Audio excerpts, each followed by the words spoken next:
Muy buenos días. Qué bendición estar acá reunidos juntos. ¿Cuántos saben que Dios envía aquí bendición y vida eterna? Somos la iglesia del Señor comprada por su sangre. Somos la iglesia triunfante. Nos levantamos y prevalecemos sobre cualquier obra de las tinieblas porque somos luz en el Señor. Estamos unidos con Él. Gracias a Dios. Hoy día vamos a entrar en la parte número 3 de nuestra serie Cambiando las maldiciones en bendiciones. Y como hemos visto, esta serie está basada en Nehemías capítulo 13, versículo 2, donde dice: mas nuestro Dios cambió o volvió o convirtió la maldición en bendición. Desde aquí justamente que nosotros derivamos el tema de esta serie a partir de este versículo. Y lo que estamos viendo en las Escrituras es un patrón recurrente, algo que se repite una y otra vez en la palabra de Dios, y podemos saber que este mismo principio se aplica también en nosotros. Nosotros sabemos que la palabra de Dios es 100% aplicable. Si no, la Biblia no diría: no sean oidores olvidadizos, sino hacedores de la palabra. Y si tú y yo podemos ser hacedores de la palabra, significa que toda la palabra es 100% aplicable. Aleluya, gloria a Dios por su entusiasmo. Así que tú y yo podemos tener este mismo principio en operación en nuestro caminar con Dios. La semana pasada estuvimos hablando acerca de un personaje bíblico. Ya hemos dicho que las historias de la Biblia fueron escritas para nuestra enseñanza, a fin de que por la paciencia y la consolación de las Escrituras tengamos esperanza. Hermano, te doy buenas noticias. Hay esperanza para ti. Tienes esperanza. Gloria a Dios, yo también. Es la palabra de Dios la que nos trae la esperanza. Bueno, esta historia en particular de la cual hemos estado hablando, y esta historia termina hoy día, es maravillosa, es la historia de José. ¿Cuántos saben que cuando José llegó a Egipto fue vendido como esclavo a Potifar, un capitán de la guardia del faraón? Y todo lucía como que él iba cuesta abajo rápidamente. Pero sí, comenzó a trabajar como esclavo en casa de Potifar, y como ya sabemos, acuérdese del principio, que es la bendición de Dios funcionando de manera activa en la vida de José, porque José era una persona sobre la cual la bendición residía, ¿no? A veces a la gente le pregunto: ¿qué tienes en tu cabeza? Entonces, es la bendición de Dios, no son tus canas, es la bendición de Dios que reside, que reposa sobre ti. ¿Cuántos están conscientes de que son bendecidos? Entonces, debido a que la bendición estaba en operación en la vida de José, pronto fue promovido, ¿no? Y él halló favor delante de Potifar. Pronto fue promovido a ser un mayordomo en la casa de Faraón, perdón, en la casa de Potifar, y estaba a cargo de sus bienes, tanto en la casa como y en el campo, ¿no? Entonces vemos cómo la bendición de Dios comenzó a manifestarse y a fluir en la vida de José. Y de repente ya saben qué cosa levantó su sucia cabeza: un ataque de Satanás. Entonces la esposa de Potifar emprendió una serie de avances sexuales en José porque quería acostarse con él. Y simplemente sabemos cómo José se mantuvo firme en su negativa. Y entonces ella, porque José se rehusó a dejarse seducir, ella lo acusó falsamente de querer deshonrarla. Así que Potifar lo echó en la cárcel. Y como dijimos, hacerle esto a la esposa de un alto oficial en Egipto era un causal de muerte. Sin embargo, Potifar sabía en su corazón de que esto no era así como su esposa decía, así que finalmente terminó salvando su vida y poniéndolo en la prisión. Ahora, aquí tenemos a José. Esta es la historia de José. Es alguien que es un depositario, portador y transmisor, ¿no? O distribuidor de la bendición. ¿Dónde lo vemos? En la cárcel. Otro golpe, ¿no? Un golpe bajo. Sin embargo, como vemos, aunque una y otra vez cosas adversas se estaban levantando en su vida, Dios seguía obrando en él porque él era un hombre sobre el cual reposaba la bendición de Dios. Entonces, José, de una u otra forma, siempre se abría paso. Eso es tremendo. Cuando tú tienes la bendición de parte de Dios, estás marcado, número 1, por Dios, y número 2, por Satanás. Por Dios para levantarte a otro nivel, por Satanás para atacarte. Repitan conmigo: yo estoy marcado para bendición. Bien, entonces José caminaba activamente en la bendición de Dios y como resultado vemos que él también, la misma historia se repite. Estamos hablando de patrones recurrentes en las Escrituras. No, si la bendición de Dios está sobre ti, reside sobre ti, reposa sobre ti, entonces siempre vas a flotar, siempre vas a ascender hacia la superficie. No hay nadie que te pueda mantener en lo profundo. Siempre vas a subir porque Dios ha declarado que tú eres cabeza y no cola. ¿Por qué? Porque eres lindo, eres bonito, eres fuerte, eres inteligente. No, por la bendición de Dios. Repitan conmigo, soy bendecido. Soy cabeza y no cola. Encima y no debajo. Amén. Entonces vemos aquí que también en la cárcel se volvió a repetir la historia. No solamente delante de Potifar él halló gracia y favor, ahora frente al carcelero halló gracia y favor y terminó flotando hacia una posición de liderazgo porque él estaba a cargo de todo lo que ocurría en la prisión. Y aquí vemos un principio en operación. Si quieres llegar a la cumbre, aprende a ser un siervo. ¿Cuántos acá son siervos? Tenemos que vivir en el protocolo EPS. Estoy para servirte. Gracias por su entusiasmo, pero es la pura verdad. Aquí estamos para servir a la gente. No, aún los líderes tienen que entender que la naturaleza de su liderazgo es servicial. Ahora, vamos a saltar a Génesis el capítulo 40, versículos 2 y 3. Y se enojó Faraón contra sus dos oficiales, contra el jefe de los coperos y contra el jefe de los panaderos, y los puso en prisión en la casa del capitán de la guardia, en la cárcel donde José estaba preso. Como ya hemos dicho, Dios quería que José estuviese en el palacio, en la corte del faraón en Egipto. ¿No es allí hacia donde señalaban o apuntaban los sueños que tuvo estando él en la casa de su padre en Canaán? Porque esto pintaba un cuadro profético, ¿no?, de José en una posición de autoridad, en una posición de liderazgo. ¿No? Y si Dios te levanta a una posición de liderazgo, no es para que tengas un título, ni tampoco para que te hinches de orgullo, porque tú estás ocupando ahí, por la gracia y favor y voluntad de Dios, una base o plataforma muy alta de influencia a partir de la cual tú puedes derramar bendición.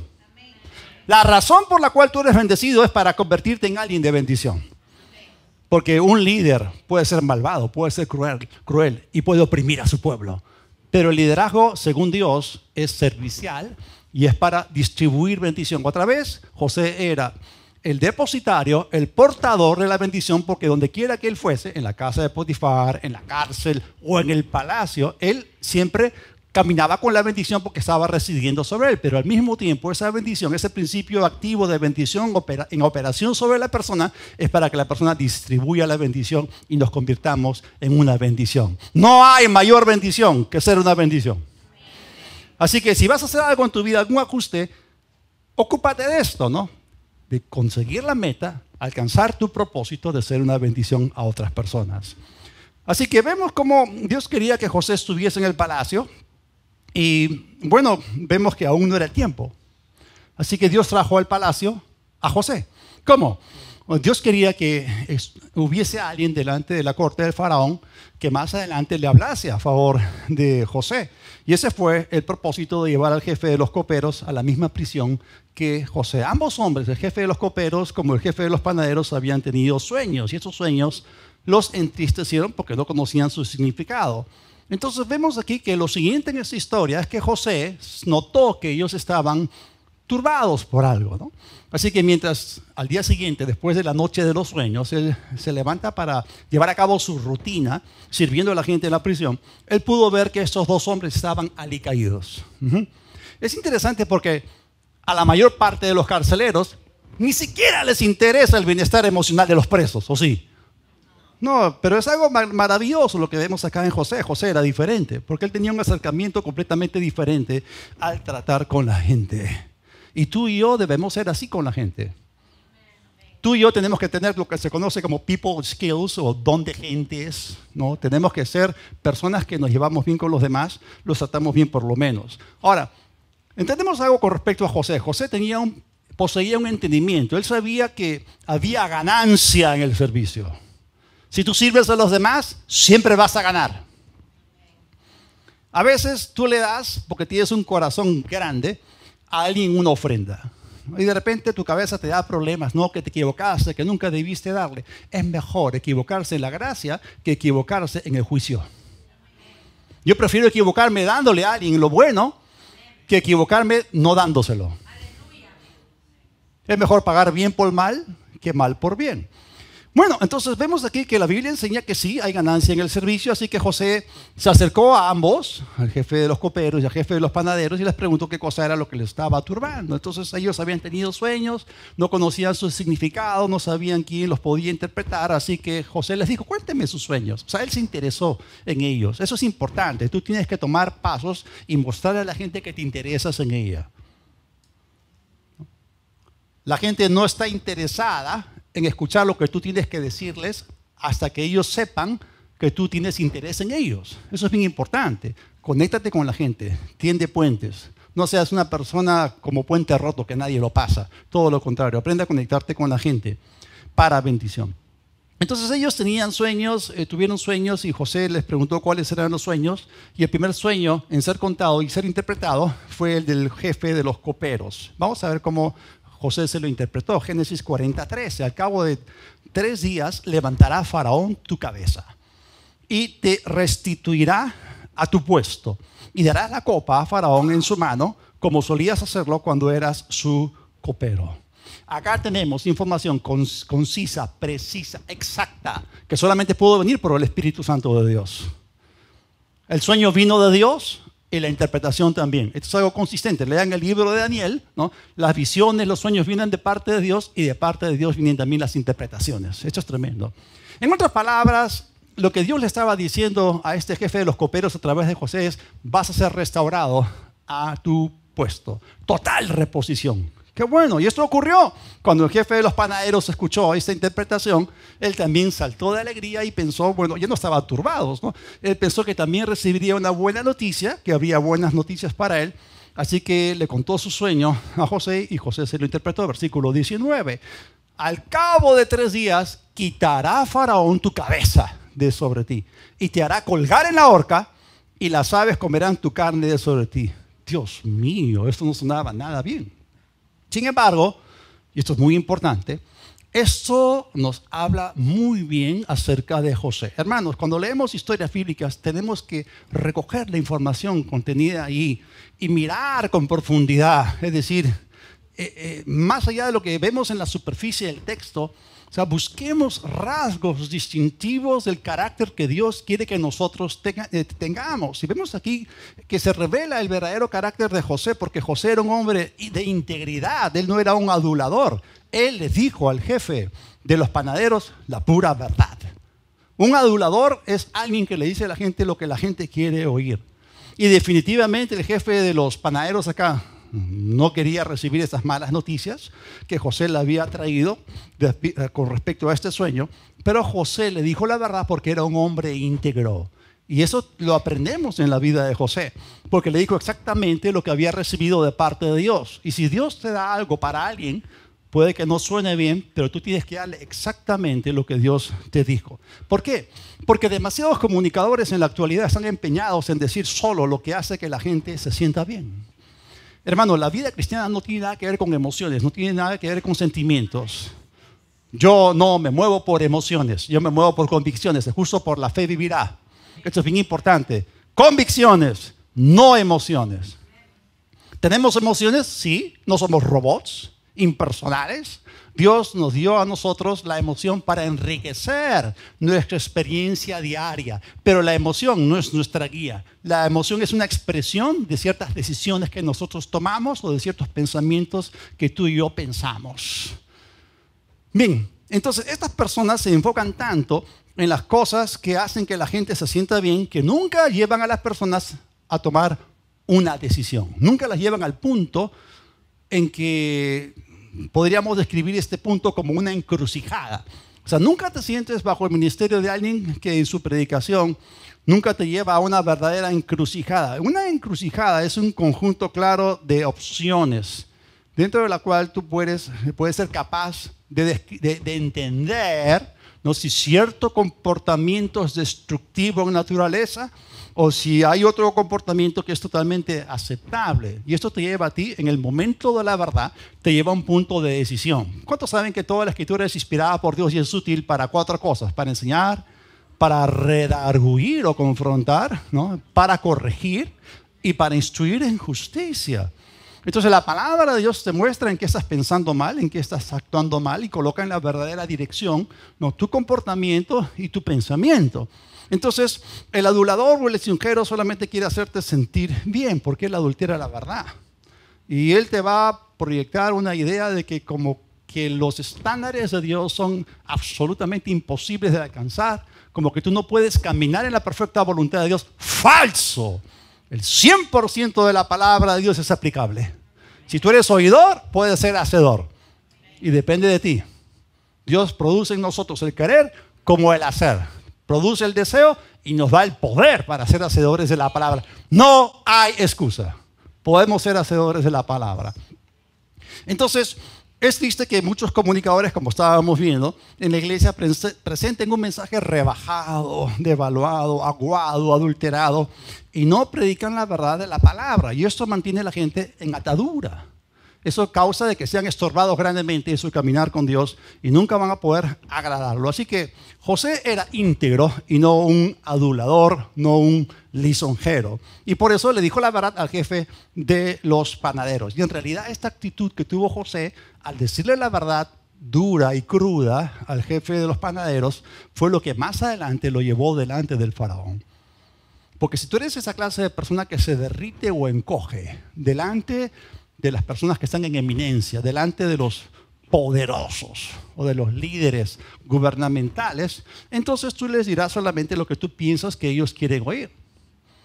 Y si eso es así, esa persona no te necesita a ti como consejero. Porque tú no, un dirigente, un líder necesita rodearse de líderes que le digan la verdad. Y no que sean fernelas, que sean, ¿cómo se dice?, sobones, o que, no sé, como quieran llamarlo, aduladores. Okay. Entonces, en esto, José pasó la prueba al darle la interpretación negativa del sueño al jefe de los panaderos. Bueno, entonces José, después de que los sueños de los dos se cumplieron, ¿no?, le dice, porque le dijo al jefe de los coperos, no, acuérdate de mí, anda, háblale a Faraón a mi favor. Okay, yo te di un sueño y se cumplió. Pero el jefe de los coperos se olvidó. Y pasaron 2 años. ¿Cómo creen ustedes que José se sintió en esos 2 años en el mismo sitio?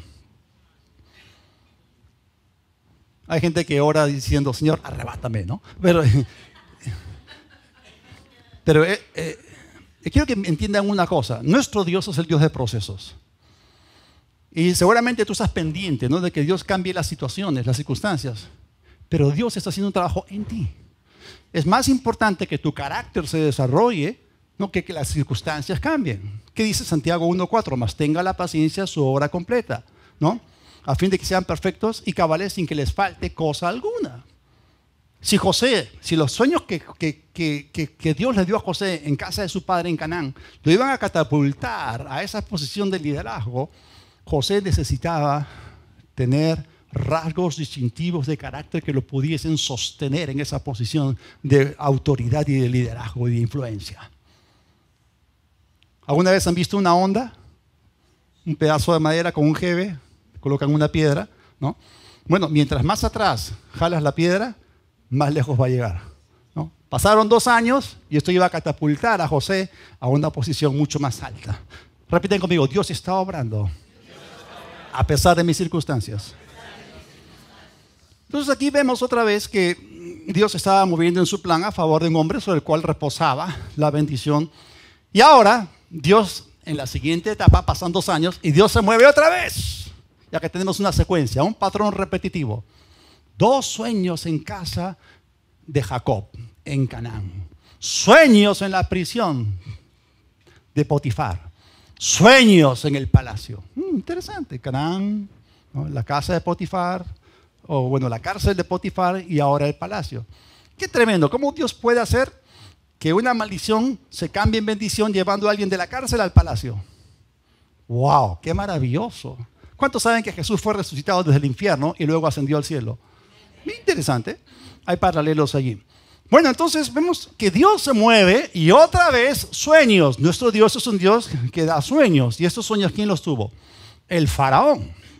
Es interesante notar la manera en la que Dios opera. Ahora Dios estaba a punto de tratar un asunto de índole nacional, pero no solamente nacional a nivel de Egipto, sino que tendría implicancias internacionales porque este asunto iba a afectar otras naciones. ¿Con quién creen que Dios trató este asunto? ¿Con una persona que barría la calle en Egipto? No, con el hombre más poderoso, con el faraón. Quiero que ustedes entiendan que Egipto en aquellos días, históricamente hablando, era un poder mundial. Tenía la hegemonía, era el imperio en turno, si se puede decir así. No el suplente, sino el imperio que estaba ahí adelante, reinando y gobernando sobre los demás. En otras palabras, el faraón era el hombre más poderoso de toda la tierra. Entonces Dios le da a este hombre estos dos sueños, y en ese momento, cuando él no pudo entender los sueños y los sueños lo turbaron, ¿y cuántos saben que el jefe de los coperos entraba a la corte todos los días para servirle su copa de vino al faraón? ¿Okay?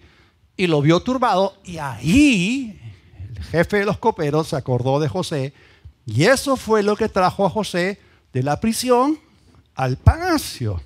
Y cuando José fue llevado al palacio, fue capaz de interpretar los sueños del faraón. Acá tenemos dos sueños, uno que tiene que ver con la agricultura y otro tiene que ver con la ganadería. Interesante, el primer sueño tiene que ver con 7 vacas gordas que salían del río Nilo. La interpretación fue que habían de venir 7 años de abundancia. Y señaló también que vendrían 7 años de hambre, porque hubo una representación acá, 7 vacas flacas devorando a las gordas. Y con respecto al punto de vista de la agricultura, las 7 espigas de grano fuertes y fructíferas y las posteriores 7 espigas marchitas del segundo sueño representaban exactamente lo mismo. Y José explicó diciendo que porque eso había ocurrido 2 veces, esto significaba que era la confirmación de Dios. Cuando Dios da un sueño, siempre confirma lo que dice. Así que le dijo al faraón que era imperativo que él se buscase un varón prudente, un varón sabio que administrase todo esto para ponerlo a cargo de cierto proyecto. Él le planteó la solución y esto trajo favor delante del faraón.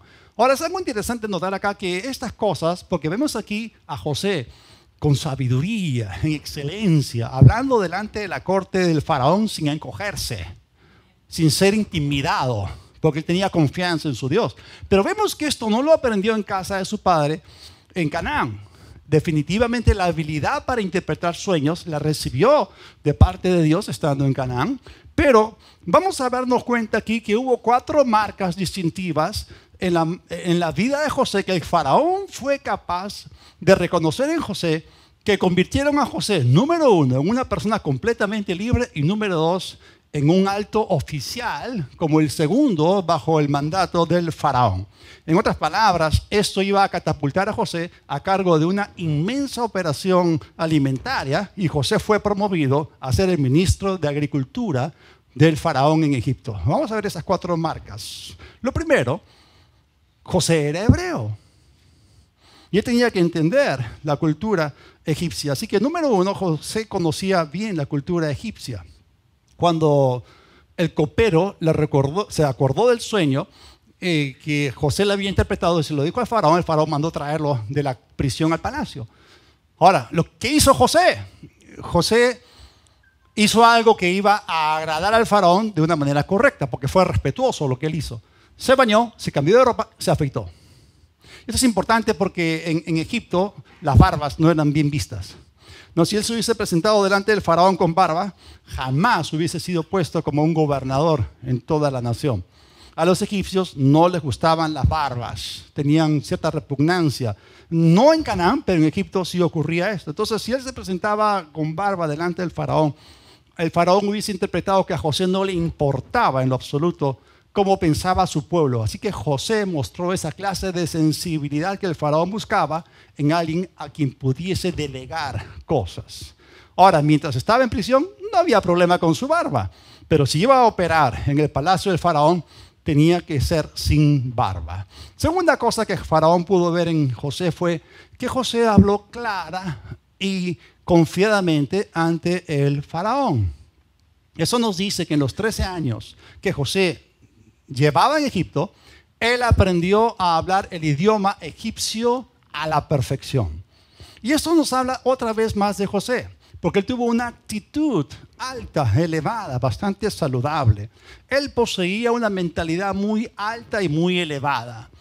Porque hay gente que se puede encaprichar y decir, estos de acá no, me han esclavizado, me han vendido como esclavo.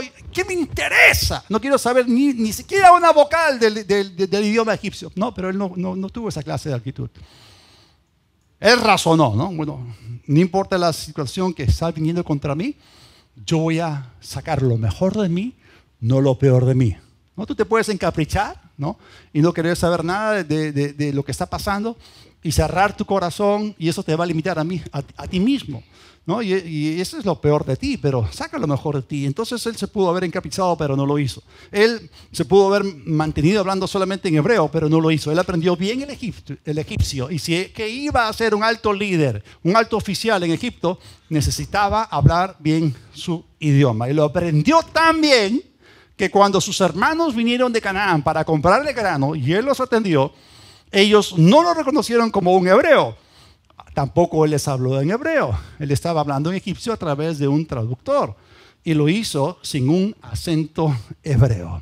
Tercera cosa que Faraón vio en José fue que José tenía un buen entendimiento acerca de administración. Así que con respecto a la hambruna que vendría, la cual sería muy larga, y esta hambruna era la más grave de las tres que vemos en el libro de Génesis. Entonces, José le dijo al Faraón que pusiese a alguien sobre toda la comida, que pusiese gobernadores en todas las ciudades, porque aquí se iba a necesitar una organización regional para almacenar el trigo, y eso también le agradó al faraón. La cuarta cosa es que José entendía la tasa requerida de consumo y almacenamiento alimentario. Y esto fue lo que le propuso José al faraón, ¿no? Que se quinte, es decir, que separen el 20% en los 7 años de abundancia, que el trigo cosechado se quinte. Es decir, en esos 7 años iba a haber tanta abundancia que si el 20% se almacenaba, esto no iba a afectar en lo absoluto el consumo que era necesario. Entonces, ¿dónde aprendió esto José? En casa de Potifar, donde se le refrescó esto y lo volvió a emplear. En la prisión, y ahora ya estaba listo y calificaba para ir al palacio. Eso significa que en los procesos de Dios tú tienes que mantenerte abierto y ser enseñable. Tienes que aprender las cosas que te van a servir. No solamente tenía el don para interpretar sueños, él tenía un tremendo don de administración y estaba puliéndole, le estaba sacando filo. En este escenario, en este otro escenario, fue fiel aquí, fue fiel allá, entonces también Dios lo iba a promover. Dios promueve la fidelidad. Saca lo mejor de ti. Tienes un jefe que es bien duro, que es áspero contigo. Saca lo mejor de ti. Porque tu trabajo lo haces como para el Señor, no como para el hombre. Así que José había aprendido en casa de Potifar y en la cárcel lo que tenía que ver con el consumo alimenticio de los egipcios. Así que este faraón fue capaz de oír esas ideas puntuales, concisas, definidas y específicas que José le estaba planteando. Entonces, todo esto combinado le mostró al faraón que él podía confiar en José. Es más, Faraón le dijo a sus asesores, a la gente que estaba en la corte juntamente con él, a los siervos y oficiales en el palacio, ¿acaso hallaremos a otro hombre como este sobre el cual reposa el Espíritu de Dios? Léalo. ¿Se acuerdan cuando Potifar vio que la mano de Dios estaba sobre José y todo lo que hacía prosperar? Potifar reconoció que lo que estaba ocurriendo a través de José tenía que ver con su relación con el Dios de los hebreos. Y ahora el faraón está reconociendo que el Dios de los hebreos estaba actuando también en José. Qué tremendo tener ese testimonio entre aquellos que no conocen a nuestro Dios. Saber que no somos nosotros, sino que es nuestro Dios obrando en nosotros y también a través de nosotros. Y eso es maravilloso. Entonces, cuando esto fue dicho delante de la corte, todos en la corte se pusieron de acuerdo con el faraón que no había nadie más para ese trabajo. José era la persona. Gloria a Dios, llegó el tiempo de la promoción. Y a él le fue concedida completa libertad para ejecutar el proyecto. No solamente libertad de la cárcel, sino que ahora también es el segundo a cargo en el país. Y hemos visto, es interesante, ¿no? Que hay un contraste entre diferentes reacciones, diferentes actitudes. ¿Se acuerdan cuando José en la casa de su padre fue favorecido y la túnica de muchos colores, un sueño, otro sueño, y todo eso? Sus hermanos le tuvieron celos y envidia. Pero la gente delante de la corte del faraón, cuando escucharon todo esto, lo que tenía que ver con José y la habilidad que tenía y que fue dada por su Dios, todos ellos le dieron el voto de aprobación y todos ellos decidieron confiar en él. Qué diferente actitud con la que le habían mostrado sus hermanos. Así que en esta historia vemos cómo Dios fue capaz de darle la vuelta a la maldición y la cambió en bendición. Pero detrás de todo esto, hermanos, hay un proceso. Nuestro Dios es el Dios de procesos. Hay gente que tiene muy poca paciencia y la Biblia dice claramente, ¿no?, que es que aquel que es impaciente de espíritu enaltece la necedad. Lo vuelvo a repetir. Si tú eres impaciente de espíritu, entonces enalteces la necedad. No eres sabio. Trabaja en eso. Si eres de mecha corta, si eres fosforito, trabaja en eso. José no era así. José no era impulsivo. José caminaba en dominio propio. Así que en ese proceso fue necesario que José desarrollase la actitud apropiada que le permitiese a Dios obrar en él para luego obrar a través de él. ¿Están ahí o no? Repiten conmigo. Dios está obrando en mí. Y Dios me está preparando para obrar a través de mí. Así que tú y yo tenemos una responsabilidad aparte de Dios hacer nuestra parte. Y José hizo su parte y esto permitió que Dios pudiese ser capaz de promoverlo. Porque Dios no promueve la habilidad, Dios promueve la fidelidad. Hermano, yo te hago una pregunta. ¿Existe algo en tu vida en lo cual tú necesites trabajar hoy día para seguir adelante en el plan de Dios? ¿Hay algo en tu vida, alguna actitud que te esté frenando en tu caminar con Él? ¿Existe algo que tú pudieras hacer, algún ajuste interno para que tú puedas seguir adelante en el plan de Dios? Son buenas preguntas. Necesitamos responder afirmativamente a esas preguntas. Y esa es la razón por la cual la historia de José es tan valiosa para nosotros. Aprendemos muchísimo. Pero la historia no termina aquí. Otra vez los sueños se cumplieron. No solamente los sueños que Dios le dio a José en Canaán, acerca de su futura posición de liderazgo, que ahora ya sabemos por la revelación progresiva que iba a ser en Egipto. No solamente los sueños que José interpretó y que Dios dio, pero José interpretó al jefe de los coperos y al jefe de los panaderos se cumplieron. Ahora, los dos sueños que Dios le dio al faraón también se cumplieron. Hubo 7 años de gran abundancia en la tierra de Egipto. ¿Cuántos saben que la bendición de Dios estaba detrás de todo esto? Estaba reposando sobre José, ¿no? Y la palabra de Dios siempre se cumple, siempre es fiel. Pero después de esto vino una gran hambruna, mucho más grave que la que hubo en los días de Abraham y en los días de Isaac. Tal como Dios le mostró a Faraón a través de los sueños que José interpretó, vinieron 7 años de una terrible hambruna. Ahora, después de 2 años de esta hambruna, ella se dejó sentir en la tierra de Canaán. Vamos a dejar Egipto, movemos la cámara a Canaán. Muy bien, vamos a Génesis capítulo 42, del 1 al 3. Viendo Jacob, ahí está Jacob, todavía está vivo, ¿no? ¿Cuántos años han pasado? 13 más 7, 20 años, 22 años han pasado desde que José fue vendido. Dice, viendo Jacob que en Egipto había alimentos, dijo a sus hijos, ¿por qué se están mirando unos a otros? Y dijo, he aquí, yo he oído que hay víveres en Egipto. Desciendan allá y compren de allí para nosotros, para que podamos vivir y no muramos. Y descendieron los 10 hermanos de José a comprar trigo en Egipto. ¿Quién estaba a cargo de todo el proyecto? Era José. ¿Quién estaba a cargo de vender el alimento a los extranjeros? Era José. Y cuando sus hermanos llegaron para comprar el grano, José los vio y de inmediato se acordó de sus sueños. Los sueños que había recibido en Canaán, en la casa de su padre. Y lo más probable es que él no había pensado en esto por mucho tiempo, pero en ese momento se le vinieron a la mente. Y miren, vamos a ver cómo se cumplió. Génesis 42, del 6 al 8. Y José era el gobernador de la tierra. Es decir, era el segundo después de Faraón. El que vendía provisiones a todos los pueblos de la tierra. Esto es tremendo, hermanos. Estamos hablando de una historia que tiene que ver con salvación. Esa hambre fue tan grave que Egipto estaba en peligro de desaparecer, pero no solamente Egipto, muchas naciones, sobre todo la nación número uno, más importante, que estaba en peligro de desaparecer era la nación de Israel, porque si Israel desaparecía, el Mesías no podía venir ni salvarlos. Esa fue operación salvación, fue operación bendición. Estamos hablando acá de una alta plataforma a través de la cual se distribuye o reparte bendición, ¿no?, para evitar que la gente pueda perecer. Es tremendo.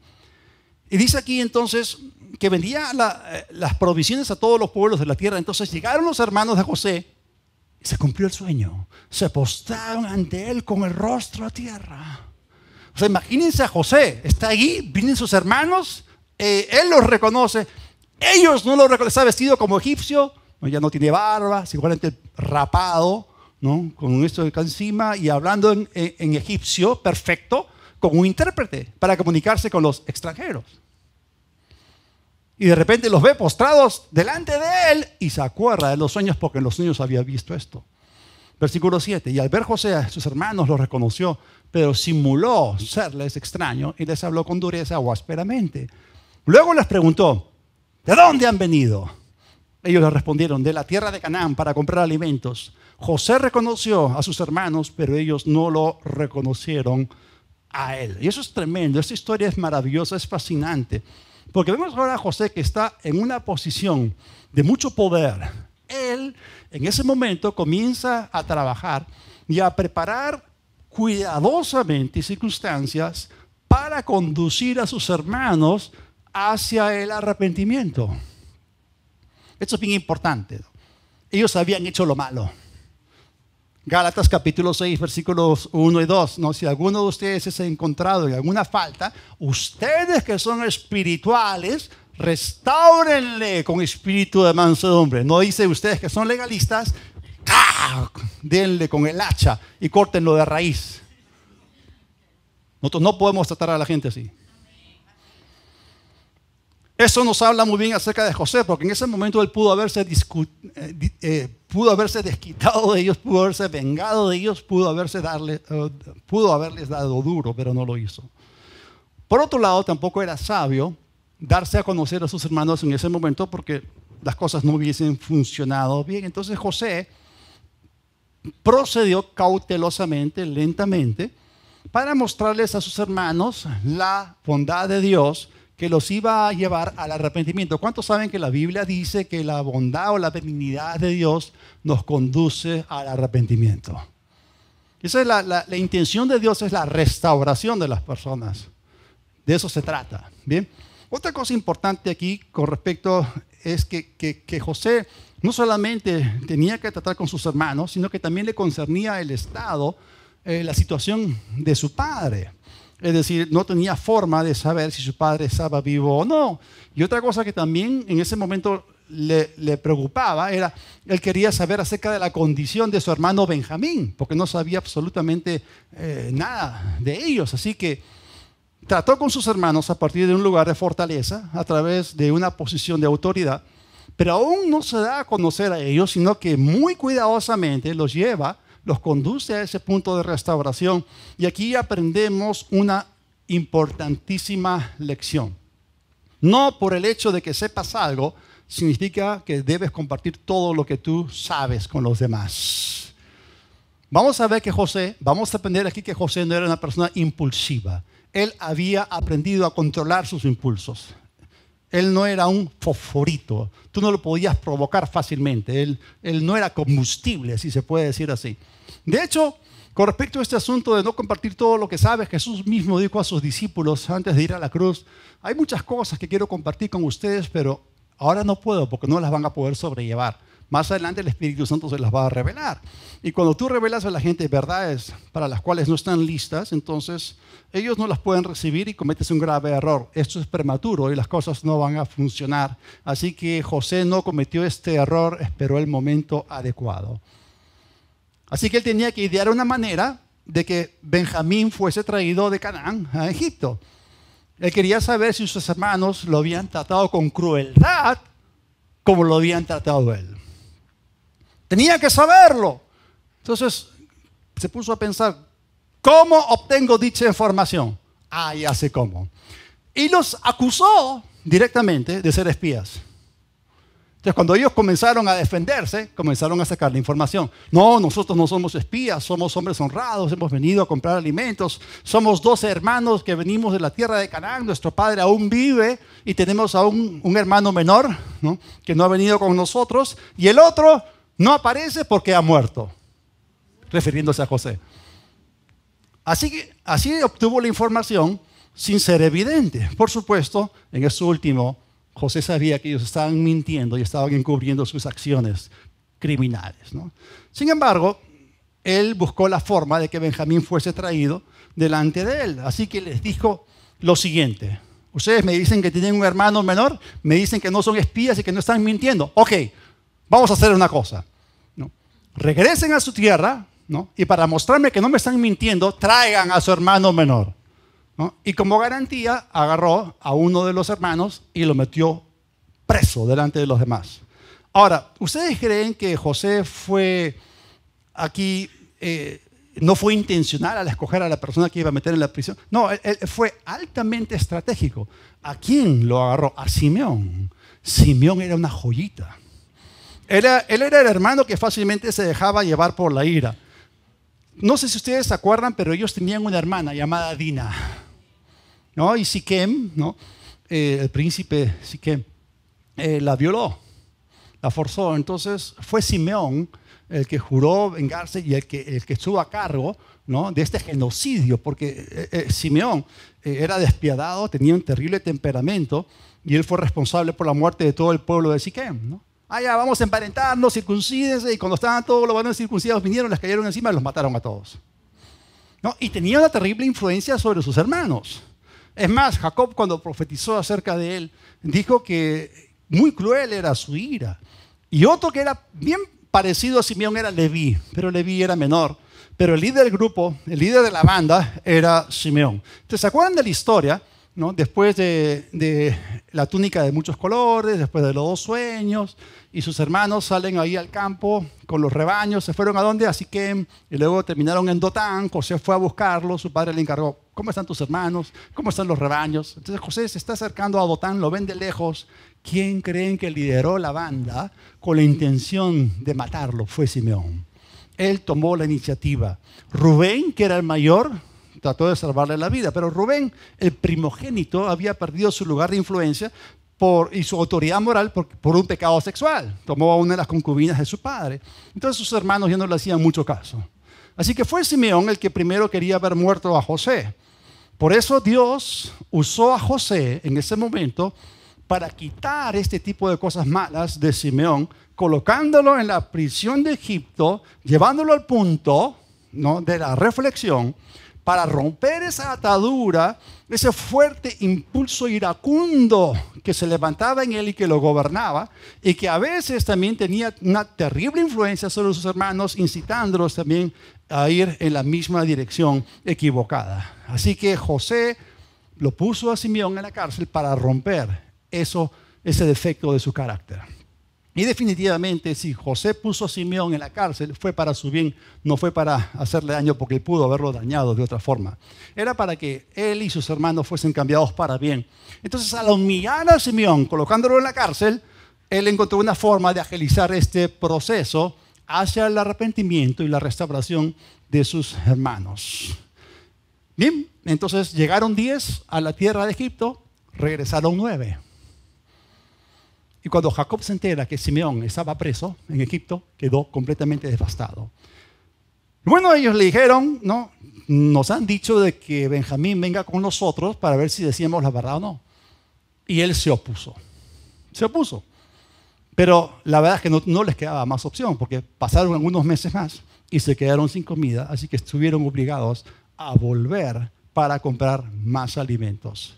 Y es allí, esto es maravilloso, es aquí que por segunda vez Judá interviene. Ahora vamos a hablar un poquito de Judá. Hemos hablado acerca de Simeón. Hablemos acerca de Judá. ¿Se acuerdan? Dotán, ¿no?, estaban ahí los 10 hermanos. Llega José. ¿Quién tuvo el impulso criminal? Fue Simeón. ¿Quién frenó a Simeón para que no lo matasen? Fue Rubén, ¿no?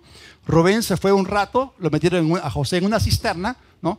Aún querían matarlo, pero ¿quién fue el que intervino a favor de José para que no lo matasen, sino que lo vendiesen a esa caravana de madianitas que iban hacia Egipto? Fue Judá.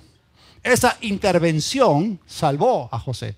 Y aquí vemos cómo intervino otra vez Judá y le dijo a su padre Jacob que él sería responsable por Benjamín y que si algo le ocurría, él iba a asumir toda la culpa. Así que desde Canaán hasta Egipto movemos la cámara y nos vamos allá. Ahora son 9 los que regresan a Egipto, porque había 2 en Egipto. ¿Quiénes estaban? Uno preso, Simeón, y el otro en el palacio.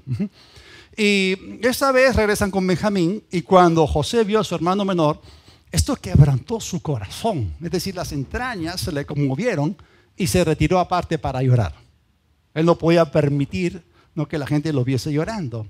Pero es allí donde José comienza otra vez a preparar un plan para empezar a mostrarles a ellos lo malo que habían hecho con respecto a él.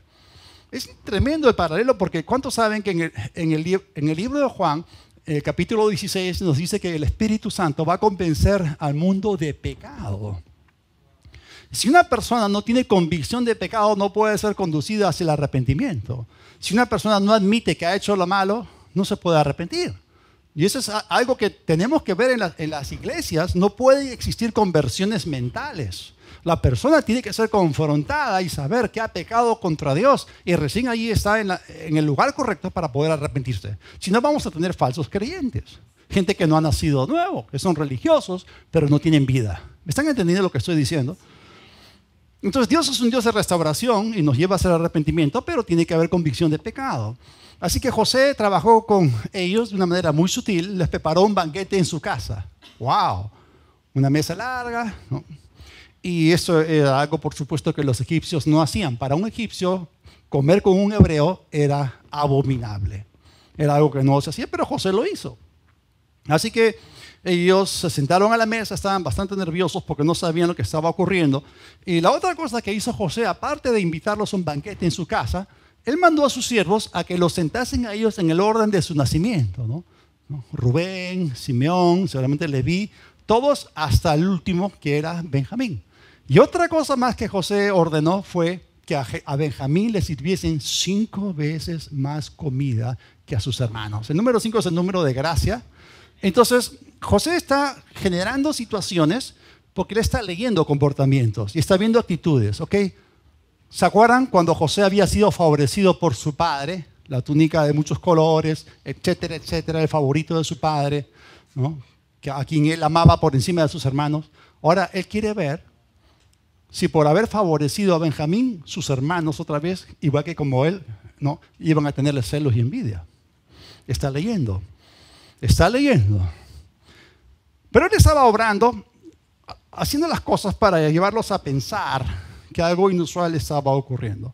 Muy bien, entonces terminaron de comer, estaban felices y ya llegó el momento de volver a Canaán. Ellos habían dicho la verdad, tenían un hermano menor.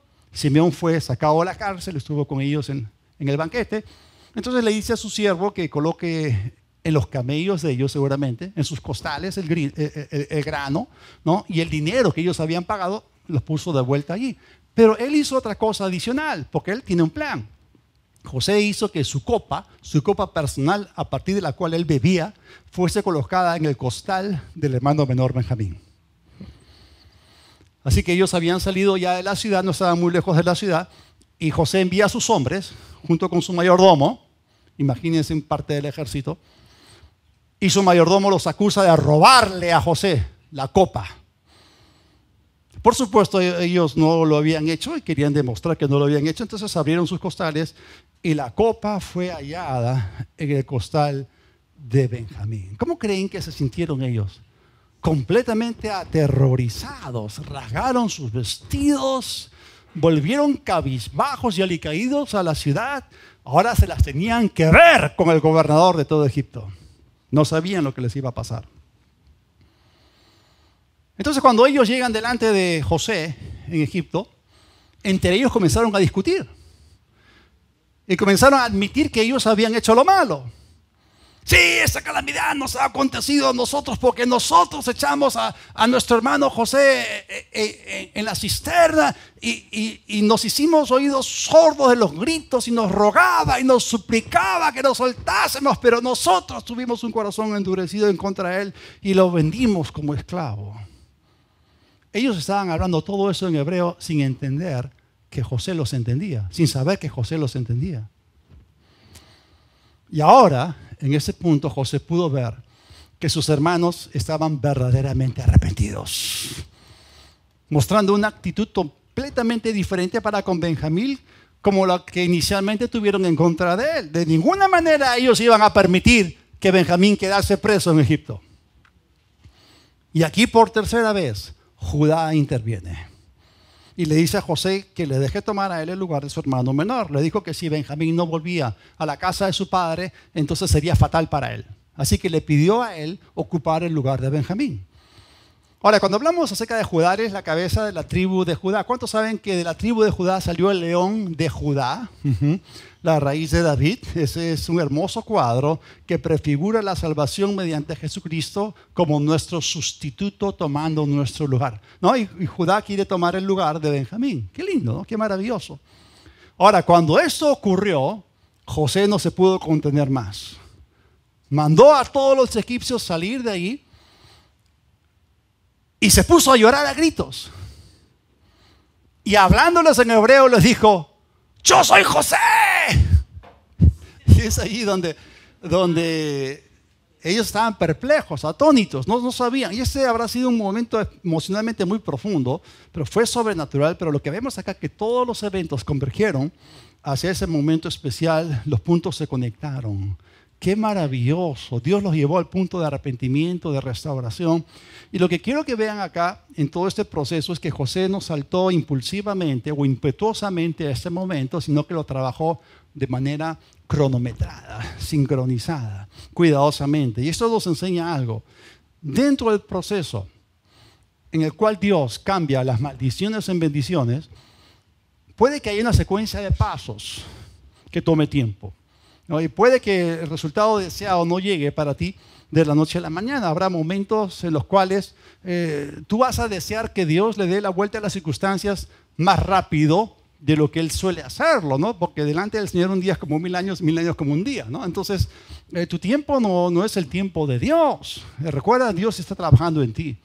Y tú necesitas que hay cosas que se completen en ti antes de poder tomar el paso más adelante, porque no estás listo todavía. Si no estás listo, entonces sigue confiando en Él, sigue esperando en Él. Ahora, tenemos que entender una cosa. ¿Cuál es el plan y objetivo de Dios? Es siempre la salvación de la gente. Y Él ejecuta su plan obrando a través de personas. Así que Él no hace cosas forzadamente, ni tampoco las hace porque Él puede hacerlas. Él guía gentilmente a la gente hasta llevarla a una posición en que puede recibir de Él. Es cierto, Dios cambia maldiciones en bendiciones, pero lo hace a través de un proceso. Repitan conmigo. Mi Dios es un Dios de procesos. Él está obrando en mí. Me está preparando para la siguiente etapa de mi vida. Así que Dios en ese tiempo, en esos momentos, obra en nosotros y nos cambia primero a nosotros y luego cambia nuestras circunstancias. Cuando tú estás constantemente hablándole a Dios acerca de tus circunstancias, estás pasando por alto el proceso formativo que Dios está llevando a cabo para que tú seas semejante a Cristo. Y de eso se trata. Dios está haciendo algo en ti. Dios primero obra en ti y luego obra a través tuyo. A Dios le interesa más que nosotros seamos cambiados a que nuestras circunstancias sean cambiadas. Y si tú no has sido cambiado por dentro, miren, los dones, la habilidad, el carisma te pueden llevar alto.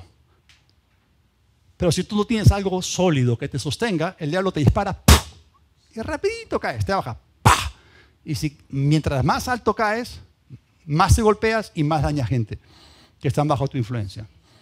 Lo único que va a sostener a una persona arriba es el carácter, es la integridad. Y José la tuvo. Porque él fácilmente pudo haberse desquitado con sus hermanos, les pudo haber dado duro, pero no lo hizo. Él no era impulsivo. Él caminó en dominio propio. Y Dios quiere que tú tengas dominio propio, porque va a haber gente que te va a atacar. Porque eres un canal de bendición y eso despierta celos y envidia. ¿Y cómo vas a tratar a esas personas? ¿Te vas a desquitar? ¿Vas a pagarles mal por mal? Entonces, cuando tú y yo colaboramos con Él, tenemos buenas actitudes, hacemos ajustes internos y avanzamos en su plan, Dios entonces le da la vuelta a las cosas. La maldición se convierte en bendición y esto se manifiesta en nosotros y solamente Dios es glorificado. Hermanos, ¿de qué se trata esta serie?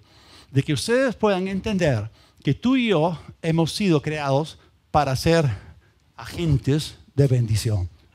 Se trata de que tú y yo seamos desarrollados de tal manera que no haya entre nosotros este tipo de intermitencia o dualidad, ¿no? Que por momentos seas de maldición y por momentos seas de bendición. No, ese no es el carácter de Cristo.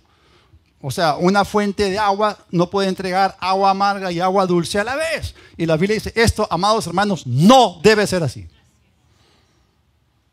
Eso requiere trabajo en nosotros.